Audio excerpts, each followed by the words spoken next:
10ஆம் வகுப்பு பொதுத் தேர்வு எழுதியிருக்கக்கூடிய மாணவ செல்வங்களுக்கு ஒரு மிக முக்கியமான ஒரு அறிவிப்பு ஒன்றை பார்க்க போகிறோம் நண்பர்களே. 10ஆம் வகுப்பு ஸ்டூடெண்ட்ஸ் இந்த வீடியோவை பாத்தீங்கன்னா முழுமைக்குமே ஸ்கிப் பண்ணாம பார்க்குமாறு கேட்டுக்கொள்ளப்படுகிறது. வாங்க இப்ப வீடியோக்குள்ள போடலாம். 10ஆம் வகுப்பு மாணவர்களே எப்படி இருக்கீங்க? ஸோ ஃபர்ஸ்ட் டைம், ஏன்னா உங்களுக்குனே நான் செப்பரேட்டா வீடியோ கண்டிப்பா இனிமேல் ஒரு நாளைக்கு ஒரு நாள் விட்டு கண்டிப்பா போட்டுதான் ஆகணும். ஏன் அப்படின்னா ஃபர்ஸ்ட் டைம் எக்ஸாம் எழுதிருக்கீங்க. நிறைய பேர் நிறைய ஸ்டூடெண்ட்ஸ்க்கு பாத்தீங்கன்னா பதற்றங்கள் அப்படின்றது அதிகமா இருக்கிறத நம்மளால பார்க்க முடிகிறது.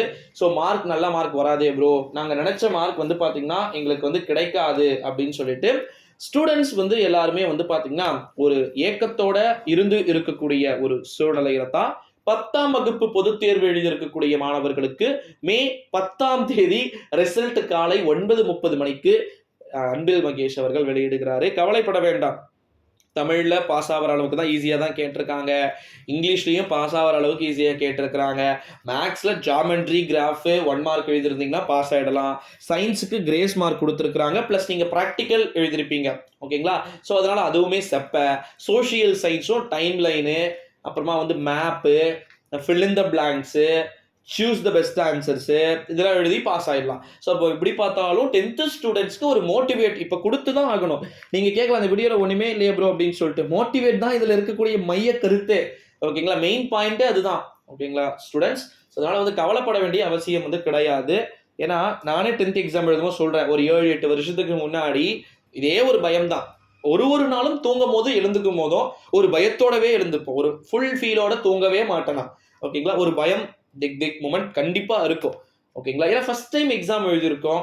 இதுக்கு முன்னாடி நம்ம டீச்சர் ஸ்டிக் பண்ணி இங்க இவ்வளவுதான் மார்க் வரும், இங்க திட்டு வாங்கி இங்க முடிச்சிருத்து, அது உள்ளூர் பிரச்சனை. ஓகேங்களா? இது வெளியூர் பிரச்சனை மாதிரி வெளியே தானே பேப்பர் கரெக்ஷன் பண்றாங்க. நம்ம டீச்சர்ஸ் கிடையாது, யாருமே நமக்கு தெரிஞ்சவங்க கிடையாது. திருவண்ணாமலையில எக்ஸாம் எழுதி இருக்கக்கூடிய ஸ்டூடெண்ட்ஸ் பேப்பரா அது சென்னையில டிக் பண்றதுக்கு வாய்ப்பு இருக்கு. சென்னையில எக்ஸாம் எழுதி இருக்கக்கூடிய ஸ்டூடெண்ட்ஸ் உடைய பேப்பரா அது கோயம்புத்தூர்ல டிக் பண்ண அவ்வளோ லாங் போகாது. ஸோ வேலூர்ல டிக் பண்ண சான்சஸ் இருக்கு. ஓகேங்களா? அதே போல சேலம்ல பப்ளிக் எக்ஸாம் எழுதிருக்கக்கூடிய ஸ்டூடெண்ட்ஸா உங்களுக்கு பாத்தீங்கன்னா நாமக்கல்ல பேப்பர் கரெக்ஷன் பண்றதுக்கு சான்சஸ் இருக்கு. இப்படிதான் கொடுத்திருப்பாங்க.